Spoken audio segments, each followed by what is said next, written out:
I hate the open skies. Growing up on a ranch in the middle of nowhere, tornado country, I've seen nothing but empty skies. It's like I'm staring out into an endless void. The occasional clouds are the only respite from the sickly blue expanse, like little puffs of cotton candy. But like all kids who grew up here, I was taught to fear the clouds.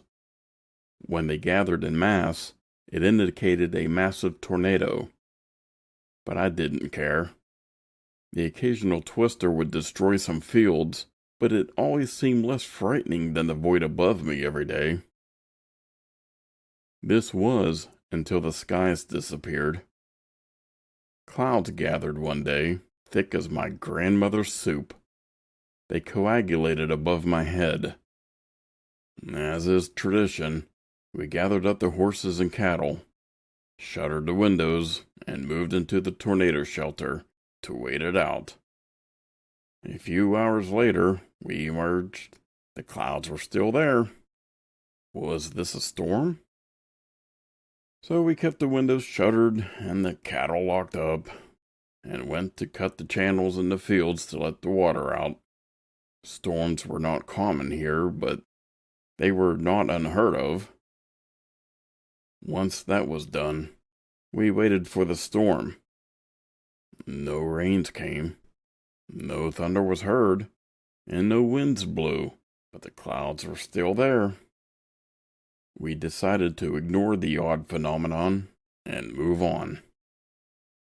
I took my wife and daughter to the nearby town and caught some movie about some blue animal, and had some dinner and returned home. The next morning, I woke up with the rays of sun on my face, as I have done for 40 years.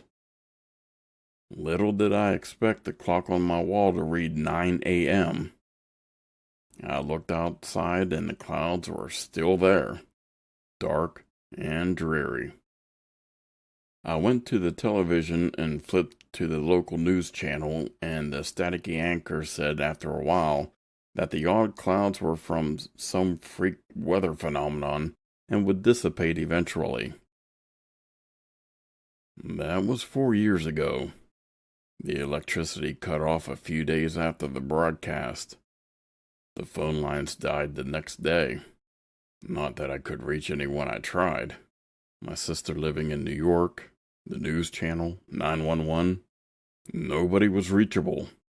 When I tried to drive out of state to the nearby city, I was shocked to find the military vehicles at the border. They stopped me, and a gruff-looking sergeant told me to return to my home, and a national emergency had been called. Guards patrolled the roads around my farm constantly, a different one every day. The crops died out the next month. We ate the cattle next.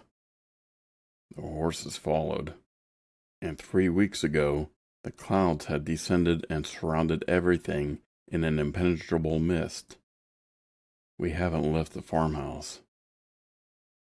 We ate my wife just now. My daughter doesn't know. I have a loaded gun. I have 6 bullets. I used to hate the open skies. I wish I still did.